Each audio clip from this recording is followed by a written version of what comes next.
Supreme কোর্টে challenge হবেই। Supreme court challenge হলে তার ভিউটা কী আসছে তাহলে আমরা আগামী দিনে দেখতে পারবো। কারণ অবভিয়াসলি সেই রেফারেন্সও তো এখানে টানা হবে যে 26,000 যেহেতু গেছে মানে আগে মানে ড্যামেজড হয়েছে, সেখানে রিসিলেকশনের কথা বলা হয়েছে, তাহলে এখানে কথা হবে না কেন? কিন্তু এই রায় দিয়েছেন, সেদিন তো উনি বিচারালয়ে বসে বিচারপতি হিসেবেই রায় দিয়েছেন, এবং উনি যে ইলিগ্যালিটি পাননি তা তো না, ইলিগ্যালিটি পেয়ে উনি রায় দিয়েছেন। এবার দেখুন, কারুর রায় সেটা তো আপার ফোরামে চ্যালেঞ্জ হতেই পারে, সাবসিকুয়েন্টলি ডিভিশন বেঞ্চের রায়ও সুপ্রিম কোর্টে যায়, কিছু সময় সেটা সাস্টেন করে, কিছু সময় সাস্টেন করে না। এখানে রাজনীতির প্রভাব কিন্তু আসছে না। শিক্ষক সেদিন মানে যিনি শেখাচ্ছেন তিনিও কিন্তু আলটিমেটলি বিচারালয়ে এসে তার মামলারই বিচার চাইতে আসছেন, বা তার মামলার জন্য আরেকজনকেও বিচার চাইতে আসছে, তার অ্যাপয়েন্টমেন্ট ইলিগাল বা লিগাল। সেটা আমার পছন্দ নাও হতে পারে, প্রত্যেকটা রায় তো আমাদের পছন্দ হয় না, আমারও না হতে পারে, আমি কি প্রত্যেকটা মামলায় জিতি? নিশ্চয়ই জিতি না। কিন্তু তাই জন্যে তার রেমেডি তো এটা নয়। সাবসিকুয়েন্টলি ম্যাটার যখন চ্যালেঞ্জ হয় তখন আবার দেখা গেল ওএমআরটা এসে গেল, মানে সবটা নিয়ে একটা ওএমআরটা একটা ধোঁয়াশা সবসময়ই চলেছে।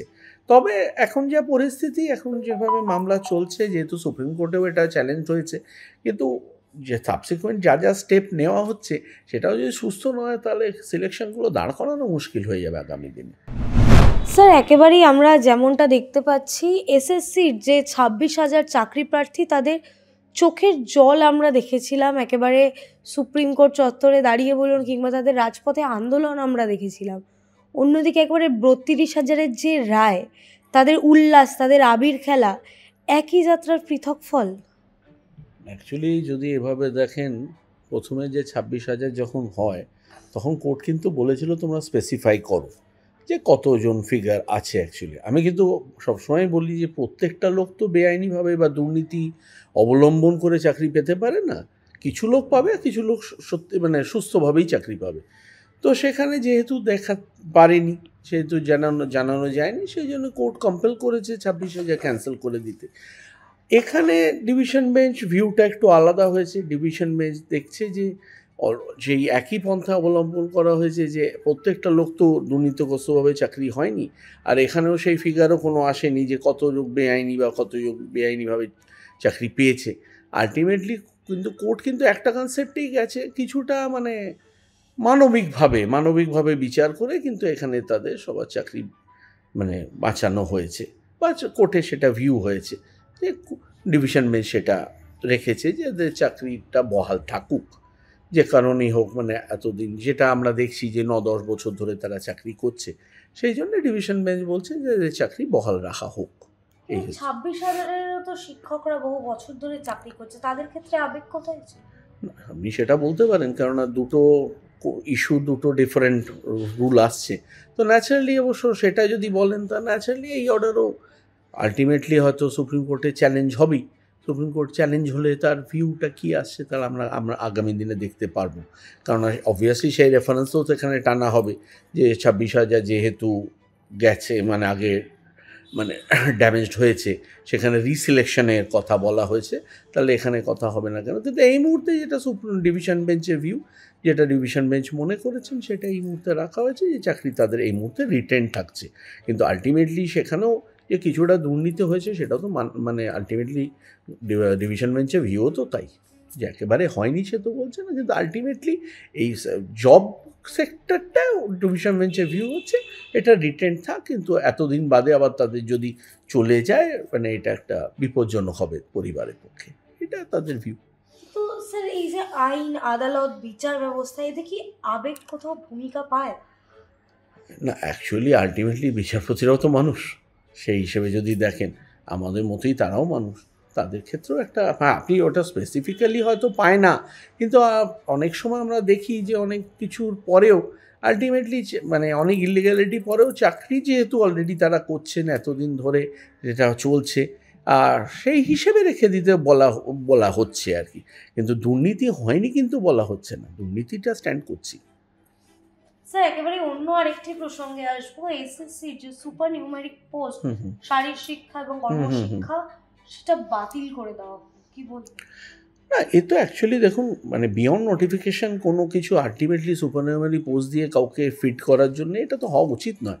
সেই হিসেবে এটা দিয়ে অনেক দিন ধরেই এটা চলছিল আলটিমেটলি, ক্যালকাটা হাইকোর্ট এটা ডিসাইড করেছেন যে এই নোটিফিকেশানগুলো বাতিল করা হোক, সেটাই হয়েছে।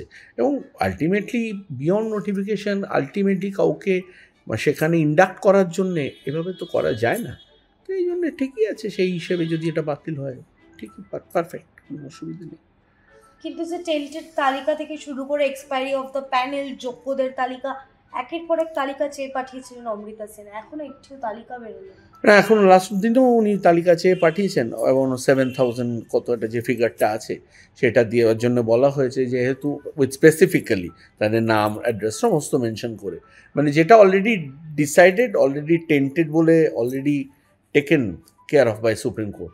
তো অবভিয়াসলি সেইটা দেখার পরেই অ্যাকচুয়ালি বোঝা যাবে যে অ্যাকচুয়ালি এদের মধ্যে কেউ সিলেকশনে পার্টিসিপেট করেছে বা করার বা সুযোগ দেওয়া হয়েছে কিনা। আলটিমেটলি দেখি, ওটা তো আগামী দিনেও তো এটা তো আসবেই, সিচুয়েশনটা বা কোর্টে ম্যাটারটা আসবেই, তখন দেখা যায়। অলরেডি তো উনি তো বলেইছেন এটা দেওয়ার জন্য। কিন্তু যে যোগ্য অযোগ্য দুটো তালিকাই একেবারে প্রকাশ করতে বলা হয়েছে এসএসসি কে।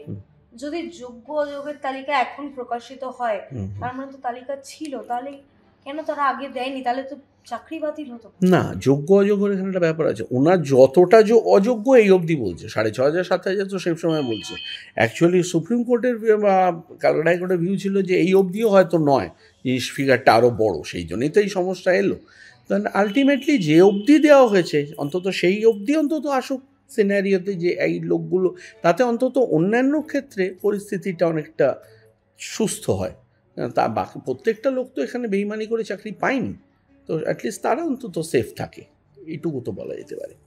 প্রাইমারি থেকে সেই যোগ্য অযোগ্যটাও আলাদা করে গেল না, সেটা তো আর এলোই না সিচুয়েশনটা। আলটিমেটলি এখন দেখুন একটা কোর্টের ডিভিশন বেঞ্চ তারা একটা জিনিস মনে করে রায় করেছে, এটা তো আলটিমেটলি এই মুহূর্তে এটাই সর্বশেষ পরিস্থিতি।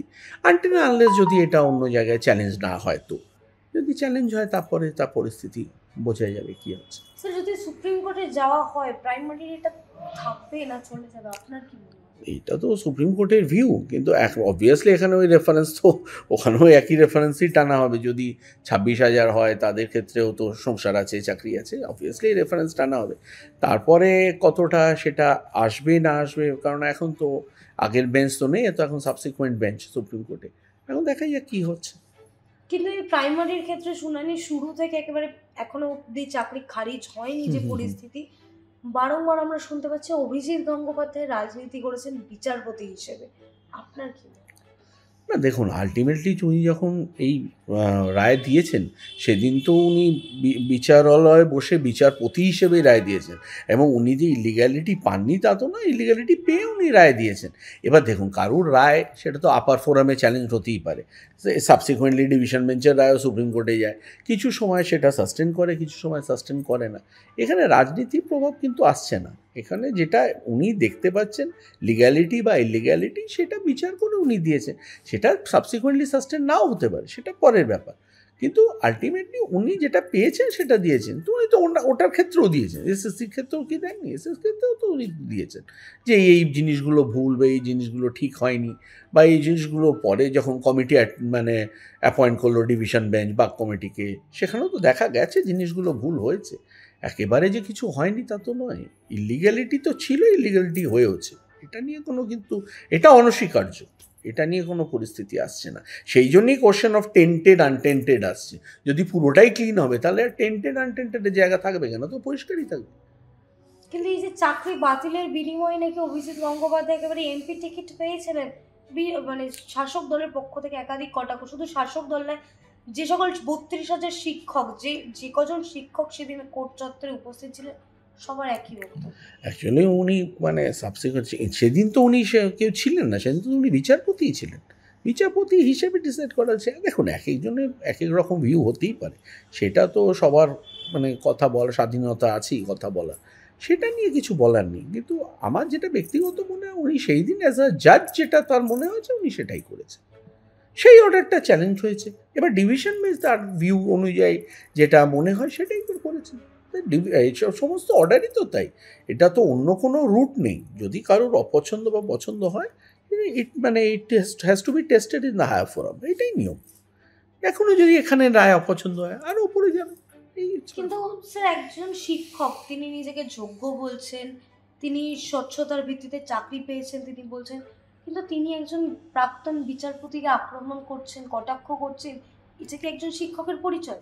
এটা হওয়া উচিত নয়, কারণ আলটিমেটলি একজন শিক্ষক সেদিন মানে যিনি শেখাচ্ছেন তিনিও কিন্তু আলটিমেটলি বিচারালয়ে এসে তার মামলারই বিচার চাইতে আসছেন, বা তার মামলার জন্য আরেকজনকেও বিচার চাইতে আসছে, তার অ্যাপয়েন্টমেন্ট ইললিগাল বা লিগাল। সেটা আমার পছন্দ নাও হতে পারে, প্রত্যেকটা রায় তো আমাদের পছন্দ হয় না, আমারও না হতে পারে, আমি কি প্রত্যেকটা মামলায় জিতি? নিশ্চয়ই জিতি না। কিন্তু তাই তাই জন্যে তার রেমেডি তো এটা নয়, তার রেমেডি হচ্ছে হায়ার ফোরামে যাওয়া, সেইটা নিয়ে মানে যেটা হওয়া উচিত সেইভাবেই চলা উচিত। এখানে তার রায়কে নিয়ে নতুন করে বলার কিছু নেই এই মুহূর্তে। সেই রায় এই মুহূর্তে কিন্তু স্ট্যান্ড করছে না, সেই রায় কিন্তু এই মুহূর্তে has given a go by, মানে সেট সাইড হয়ে গেছে। আবার সাবসিকুয়েন্টলি যদি এটা চ্যালেঞ্জ হয় তখন দেখা যাবে কি আসছে।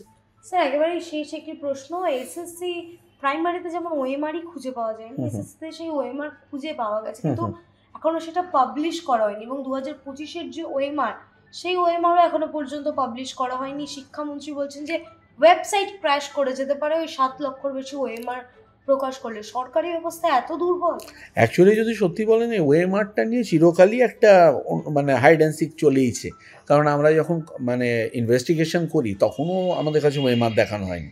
সাবসিকুয়েন্টলি ম্যাটার যখন চ্যালেঞ্জ হয় তখন আবার দেখা গেল ওএমআরটা এসে গেল, মানে সবটা নিয়ে একটা ওএমআরটা একটা ধোঁয়াশা সবসময়ই চলেছে। তবে এখন যা পরিস্থিতি, এখন যেভাবে মামলা চলছে, যেহেতু সুপ্রিম কোর্টেও এটা চ্যালেঞ্জ হয়েছে, কিন্তু যে সাবসিকুয়েন্ট যা যা স্টেপ নেওয়া হচ্ছে সেটাও যদি সুস্থ নয় তাহলে সিলেকশনগুলো দাঁড় করানো মুশকিল হয়ে যাবে আগামী দিনে। কিন্তু এই ওএমআর যদি প্রকাশ করে দেওয়া হয় তাহলে তো স্বচ্ছতাটা বজায় রাখা যায়। হ্যাঁ, এক্স্যাক্টলি, মানে অন্তত আমার তো মনে হয় অন্তত এই স্টেজে এসেও সেটা বলে প্রকাশ করে দেওয়া উচিত, তাতে যেটুকু ভুল ঠিক যেটা হচ্ছে সেটা ওয়ান্স ফর অল একটা রেমেডিতে আসে। ঠিক আছে, অ্যাটলিস্ট যারা সুস্থ তারা যেন আগামী দিনে আর সমস্যায় না পড়ে। এরকম যদি রেগুলার চলতে থাকে তো আলটিমেটলি আপনি এডুকেশন ইনফ্রাস্ট্রাকচারটাই তো ভেঙে পড়বে আমাদের রাজ্যে।